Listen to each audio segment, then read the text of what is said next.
Welcome to the Retaliation Realm channel. We hope you enjoy today's story.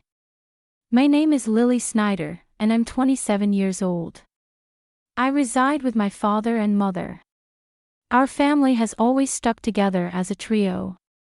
Since my early years growing up, I've always admired my dad. He's the epitome of hard work, running his own bustling business. Though his schedule keeps him away from home most of the time, whenever he finds a moment, he dedicates it to me. On his off days, he prioritizes spending time with me, proving himself to be an exceptional father. My mom, however, paints a different picture. As far back as I can recall, she has never been employed.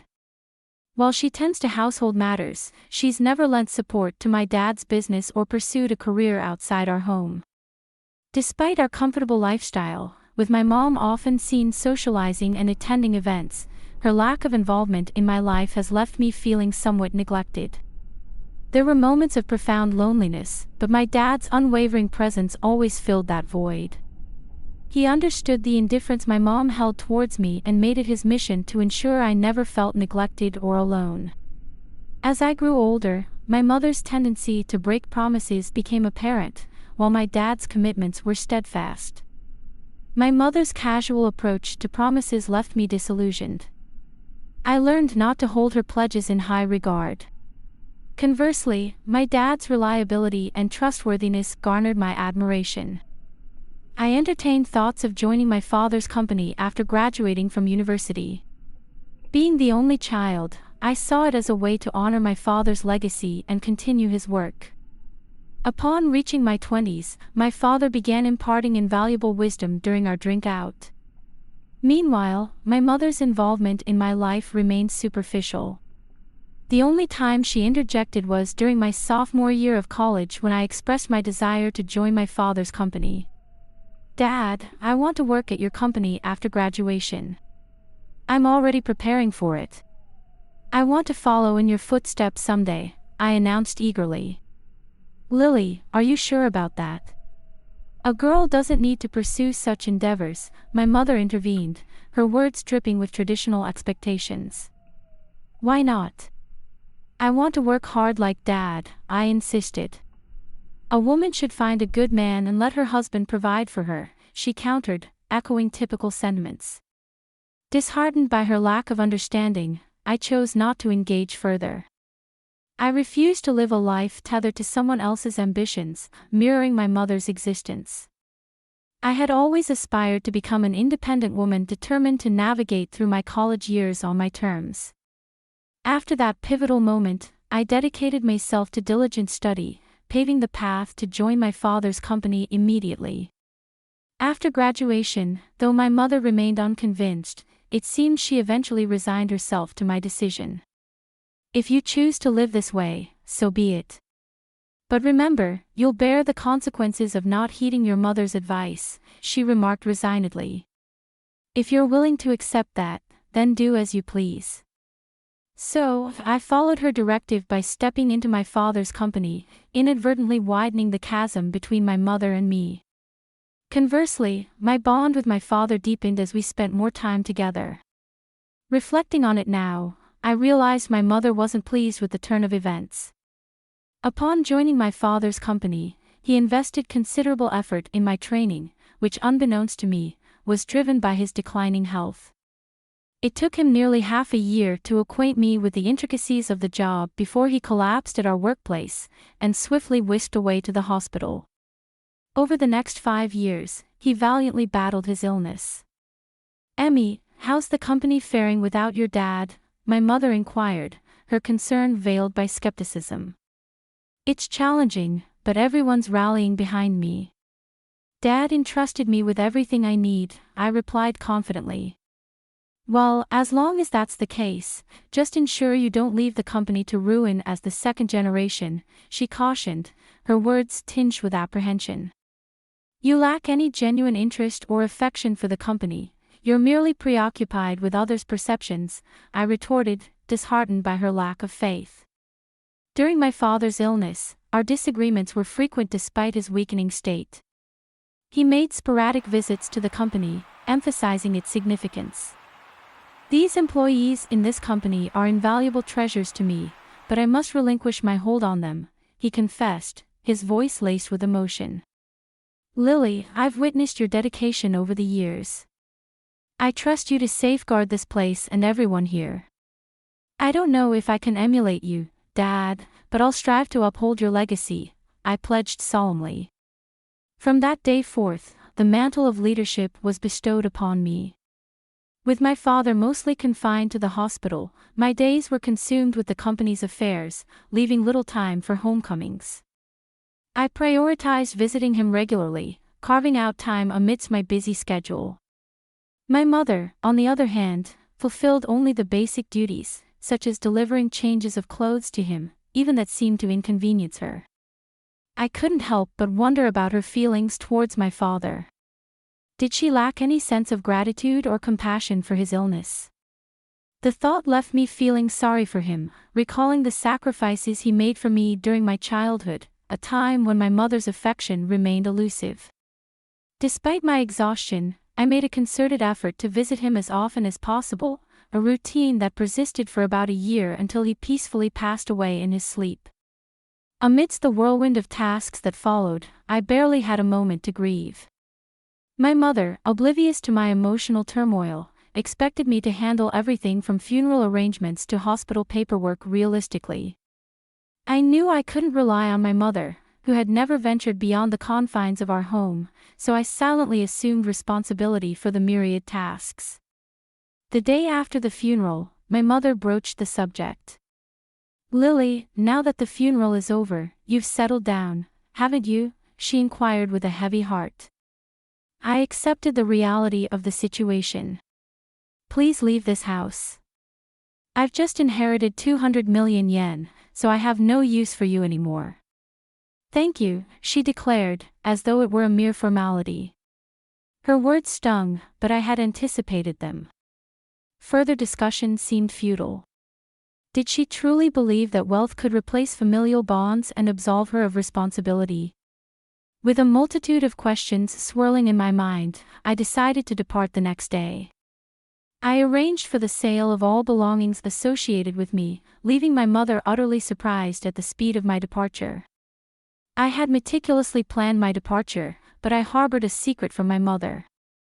Despite her claim of inheriting 200 million yen, my father had entrusted all financial matters to me, designating me as the sole inheritor. Not a single yen remained for my mother, a decision my father made adamantly while he was still in good health. Your mother lacks the understanding of money management or prudent spending. I want you to provide her with monthly household expenses, he instructed me. If she receives a lump sum, she's likely to squander it immediately. If she protests, refuse to give her a penny. Though my father's last words were spoken in jest, he handed me an SD card containing a video message addressed to my mother. While I never envisioned showing it to her, recent events suggested its necessity might arise sooner than later after my departure. I anticipated my mother would reach out to me, but her summons came sooner than expected. Come home immediately, she demanded over the phone. I'm working, Mom. What's the matter? I replied, feeling a pang of annoyance. I just need to talk to you. Please come quickly, she insisted with a sigh. Reluctantly, I headed back to our family home, clutching the SD card in my hand. As soon as my mother laid eyes on me, she launched into accusations. You absconded with all of your father's inheritance, didn't you? I knew something was amiss when you left so abruptly. Hand over your father's inheritance to me now, she demanded, her greed palpable. How selfish can you be? You can't even fulfill your duties as a mother, I retorted, my frustration simmering. In response, I silently extended the SD card to her. Confused, she inspected it. What's this? She queried. I suppose you don't even know how to watch this, I remarked, masking my disappointment. I retrieved my laptop, inserted the SD card, and played the video on the screen. My father appeared as vibrant as I remembered him. I couldn't help but wonder how my mother would react to this video letter. Silently, I exited the room, leaving her to watch it alone. I had never witnessed my mother defy my father before, but now, in the wake of his passing, would his words resonate with her? Upon returning to the room, I found my mother in tears, her emotions laid bare. I was taken aback, my mother shedding tears over a video of my late father. I was intrigued by the contents of the video letter he had left for her but hesitated to watch it myself, consequently. I remained clueless about the cause of her tears. "Mom, are you okay?" I inquired, concerned, lacing my voice with care. "Yes, I'll be fine for now. I understand. I'll adhere to your father's wishes and entrust everything to you from now on. Please go home for today. Call me once you've had time to gather yourself," she replied, her tone subdued. Sensing her desire for privacy, I left promptly, pondering over how my father had managed to silence my mother. Questions swirled in my mind as I made my way home. Nearly a month passed without any communication from my mother, prompting concern to gnaw at me during my lunch break. I decided to pay a visit to my parents' house, hoping to check on her. However, she wasn't home. That evening, I returned once more, relieved to find the lights on. "Sorry for dropping in unexpectedly. I came by this afternoon, but you weren't home, so I grew concerned," I explained upon seeing her. "I'm sorry. I was out for my part-time job during the day," my mother explained. "A part-time job?" I echoed incredulously. My understanding of my mother painted her as someone vehemently opposed to work. How had it come to this? "Didn't you watch that video?" "It was a video letter addressed to you," I retorted, baffled by her sudden change in behavior. "You can take it home. You should watch it too, Lily." "Can I watch it?" I asked, extending the SD card to her. "Very well," she acquiesced, passing it back to me, feeling a twinge of apprehension. I returned to the office and settled at my father's desk. With a deep breath, I played the video. "Honey, if you're watching this, it means you've not been able to communicate with Lily. First of all, thank you so much for helping me raise Lily. Until now, without you, I don't think I could have managed the company while bringing up Lily." My father's voice resonated through the room. As his words continued, a sense of unease crept over me. Then, he uttered something unexpected, something that shook me to my core. "You've taken care of Lily even though she is not your child, and I have nothing but gratitude for you. You've stood by my side for so many years, but as a result, you've given up on your dreams and have reached your age without earning your living. For that, I take responsibility because I have allowed you to live a life of luxury. I'm sure you'll be in trouble when I'm gone." "I'm not my mother's child," I blurted out, the realization hitting me like a ton of bricks. But then it clicked. Despite the lack of overt affection, she had cared for me every day, doing the bare minimum for a child who wasn't her own. Who was this person? "I didn't register a marriage because you told me you felt bad for your sister, so I ended up supporting your living and didn't do anything else. I'm sorry, but once I'm gone, I worry about the rest of your life. There's no one to support you and take care of your life away." I sat in disbelief as my father spoke, his words flowing with unexpected clarity. It was all news to me, his concerns, his regrets, his hopes for our future. Throughout the night, I grappled with the weight of his revelations before confronting my mother the following day. "Mom, I watched the video from Dad yesterday. You know it all now," I began, my voice changed with a mixture of confusion and realization. "I raised you because I was asked to, that's all," she confessed, her tone heavy with the weight of untold truths. "What happened to my biological mother?" I pressed, seeking clarity amidst the swirling chaos of newfound information. "You were the child of my sister and your father," she explained somberly. "My sister died right after giving birth to you, and I promised your distressed father that I would help raise Lily. I would become your mother." With her revelation, everything fell into place, even the parts one had previously only imagined. I learned of my mother's sacrifice, and how she had set aside her dreams to fulfill her promise to my father. I recalled how my mother used to work in a diner, her vibrant spirit and dedication palpable. Her dream had been to own her diner, yet when she chose to become my mother, she shelved that dream. However, inspired by my father's words and prompted by the memory of her deferred dream, my mother made a decision. She resolved to reclaim that dream, embarking on a journey to pursue it once more. Currently, she is undergoing training as a part-timer, determined to turn her dream of owning a diner into reality. I should have done this earlier. Working is fun and suits me. I had no idea, so it's my fault you didn't work. I'm sorry for not knowing anything, my mother admitted, her tone filled with regret. It's not your fault, Mom. I made the decision myself. But I'm not good with children, so I couldn't handle you well. I'm the one who caused you trouble, she continued, taking responsibility for her actions. As we conversed, I realized it was the first time we had such an open dialogue. At this stage in my life, I finally felt like I had come to understand my mother a bit better. Our conversations became more frequent, leading us to a decision to use the money left by my father to fund the opening of her shop. Once she started working, my mother became somewhat more humble.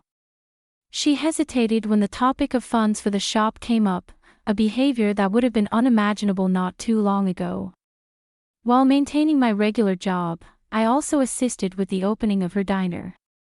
This brought me into frequent contact with my mother, fostering a newfound relationship between us.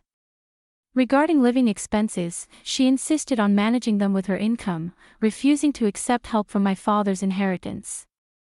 I promise that you'll tell me if you're struggling. After all, Dad trusted me to take care of you. I urged her, I'll be fine living on my own. It doesn't cost that much. But in terms of your diner's expenses, she trailed off, her determination evident. I'll be relying on you. Of course, I'm looking forward to it too. So do your best, my mother encouraged, her eyes filled with hope and anticipation. After many years, we finally became a real family, and now we are living harmoniously. She isn't my birth mother, and perhaps it was just the right time for me to learn this truth. Your diner is finally going to open tomorrow. Your dream is coming true, I remarked, filled with pride as I watched her dedication. Seeing you work so hard at that company reminded me of my dreams when I was younger. I believe that's why I've made it this far. It's all thanks to you and your father. Thank you so much, Mom, I expressed my gratitude, feeling a deep sense of appreciation. Promise me to always be my mom, Lily, she implored, her voice filled with sincerity. From now on, let's get along even better than before. After all, we only have each other, I replied, feeling a newfound sense of closeness. Upon my father's death, the truth was revealed, and I accepted the reality of our situation, deciding to live on with just my mother and me. I contemplated moving back to my hometown and living together with her again. I don't cook, so my mother is concerned about my poor diet and is supportive of me coming back, I explained, feeling touched by her care. My father would probably be surprised that we're getting along so well. His house, company, and inheritance that he left behind, I'll protect them at all costs while continuing to get along with my mother to become a real family. I vowed, determined to honor my father's legacy. We visited the graves of my father and my biological mother, my mother's older sister, to give our daily life updates. After going through the process of adoption, I finally became registered as my mother's daughter, forging a bond that transcended bloodlines. Thank you for being with us and listening until the end. If you found it interesting, please subscribe, give us a like, and leave your comments. We'll see you on the Retaliation Realm channel.